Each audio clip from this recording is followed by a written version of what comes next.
I would really like to point out that I hate this thumbnail style.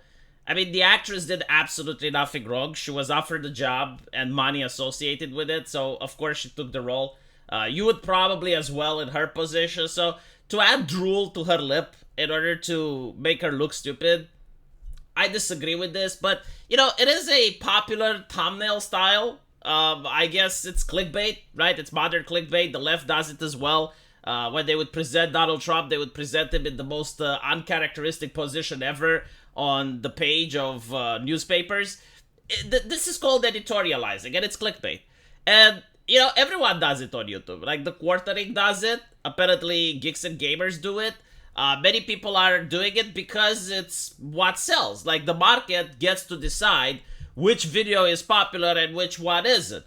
I know that the left likes to put the horse behind the cart in this situation, and they believe that if you didn't have anyone talking right-wing points, then everyone would vote for Obama. But the reality is that no, like people get to decide for themselves. Like there are channels on YouTube that have very high production value, and they praise Walt Disney constantly.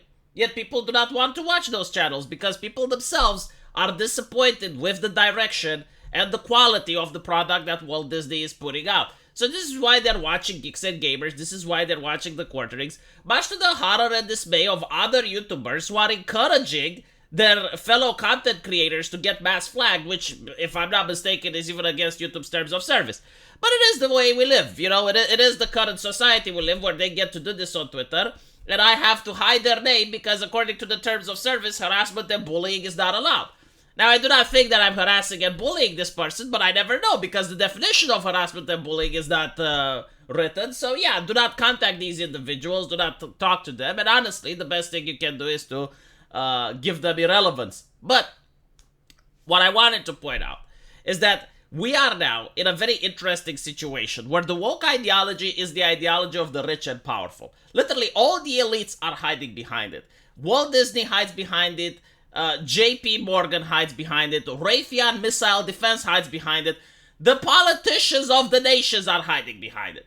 And the whole thing is like, if you put out a bad product and people don't like it, it must be because you're racist.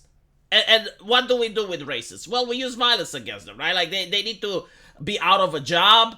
They need to be on the streets. They need to be unable to get any money. And we need to put the fear in population that if you criticize our companies, you may end up like them. You may end up like the next Geeks and Gamers. So, they will also say, well, that's not violent. Like, excuse you me, but I would rather get beaten up than get out of a job, Like, at least the wounds heal, but being out of a job in this economy, very difficult to get out of. So, yeah, I mean, it is what it is. And honestly, the only reason that this American imperialist ideology, and some people disagreed with me that it's American because, the ideology itself believes that America is a systemically racist nation, so it hates America by definition. Like, you can't be patriotic to a nation that you think is racist and it's oppressing people. But, like, this ideology is sponsored by BlackRock, which is an American company. It is sponsored by many other American corporations that are spreading culture throughout the world, like Walt Disney. And it is being taught in American universities.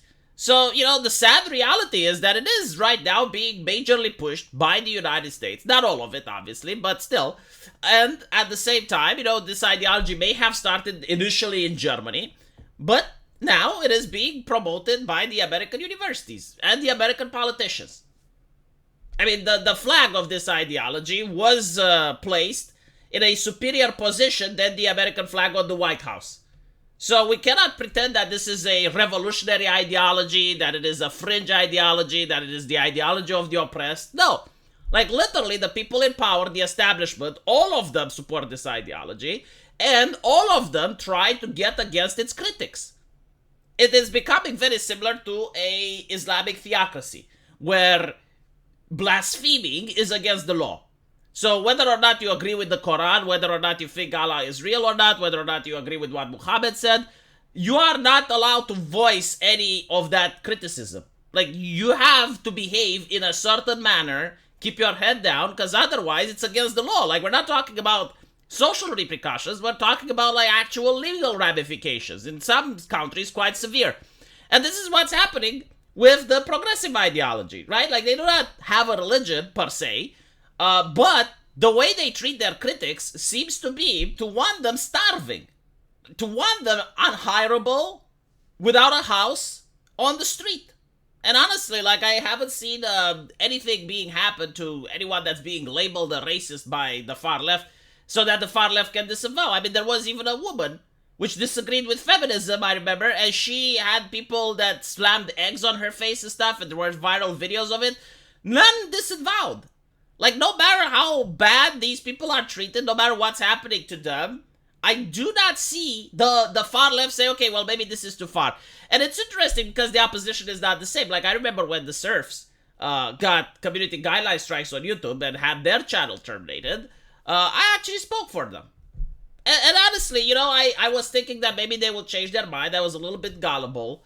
But it is what it is, you know? Like, if you're part of the clique, I suppose, you get to feign outrage, to be upset when it's happening to you, and the same rules that you're advocating for other people are being applied to you. But at the same time, you get to cheer and be happy when, I don't know, the opposition is getting it.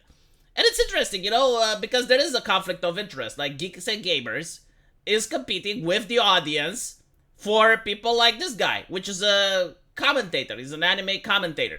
So, obviously he's upset, but he doesn't understand that even without Geeks and Gamers, people still wouldn't watch his content. Like, it's different demographics. You have the people who literally dislike Disney. They will never watch a pro-Disney channel or even a neutral Disney channel. They do not like the corporations. They cannot stand it for various reasons. Now, if you do not want to accept those reasons, you want to pretend they don't exist, or you don't agree with those reasons or whatever, fine, but you will never get that audience. It's like me hoping that I would get the audience of this guy. I will never get his audience. They love Disney. They're all about Disney. Some of them don't even care about Disney, but they have an ideology that they view that Disney is pushing. So because of that, they're not going to criticize Walt Disney. I mean, to me, it was fascinating what I saw in the Florida legislature, how they were stripping away Disney's privilege that no other corporation has, and the Democrats, the elected members, were screaming like children. I mean, this was shocking to me, but this is what this ideology is doing, right? Like the Democrats, which are supposed to represent the interests of the poor, allegedly, were screaming that one of the richest corporations of the world wasn't mistreated, but it had actually its privileges stripped down. So this is what we're talking about, and we need to pretend that in the ideology where poor people get to care about the issues of the very wealthy, right? Like you need to care about Meghan Markle, and you need to care about literal royalty being oppressed while you don't have money to put food on the table. We need to pretend that, yeah, no, like this is actually an ideology of compassionate and kindness. Like, sure, you know, I'm all for compassionate and kindness, but can we have some for the poor folk, you know, the homeless, the orphans first? Like the people that are genuinely marginalized?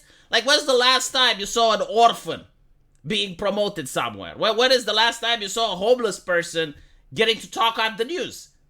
When is the last time you saw a person that's being in a trailer, you know, lifted all the way up to CNN? Interesting how that doesn't work, right? Because those are the legit marginalized people. Like poverty legit marginalizes. But when you show me a person that's well dressed in a suit and lives in $1 million house, I'm sorry to say, but I don't think they're marginalized. If that is being marginalized, I would want to be as marginalized as they are. So anyway, Geeks and Gamers got his channel back. Congratulations to him. There are people now encouraging mass flagging against his channel, but it is what it is to be on YouTube, I guess. It's unfortunate. But the only way this ideology can exist, you gotta understand them. The only way this ideology can exist is if other people are trying to suppress the opposition. Like, they cannot exist without the fist. I mean, literally, the fist is their fucking logo. Without the fist, they cannot exist. They cannot exist in peaceful, normal communication. Like, if you have a person that comes up on a stage and starts promoting their ideology, and then you have, like, anyone else that rebuts what the first person said, there is no question who the people are going to choose. You know, you have a capitalist that says, hey, yeah, you're allowed to your private property. Yeah, like what you do, your fruits of labors, you're allowed to them. And then you have someone that's like, no, the government needs to take everything. It needs to take everything from you because only through the wisdom of the government can we redistribute the wealth so that it goes to the different masses of people based on their heritage. Like if you have that, how many people do you think is going to agree with the capitalist versus how many is going to agree with the woke? Like, hey, you know, maybe we need to create new and interesting movies. No, what we need to do is to take the old movies from the past, remove the things from them that are offensive, and what we need to do is to race and gender swap, and we need to consider the sexuality that is important, like what sexuality did the princess have, and then we need to make children see that. And, like, who's going to agree with that? Right? Like, sure, you know, why can't you create something new and interesting? Well, because we can't create something new and interesting. We are incapable of. Like, why can't we just have the universe that was created for us, and then we get the people that like that universe to see our stuff, and then we make money? Yeah, and if you criticize that, I guess your channel should be reported, huh? That's what Twitter is saying. I disagree, but we'll see. Let me know what you guys think, and as usual, I'll see you in the comment section. Take care.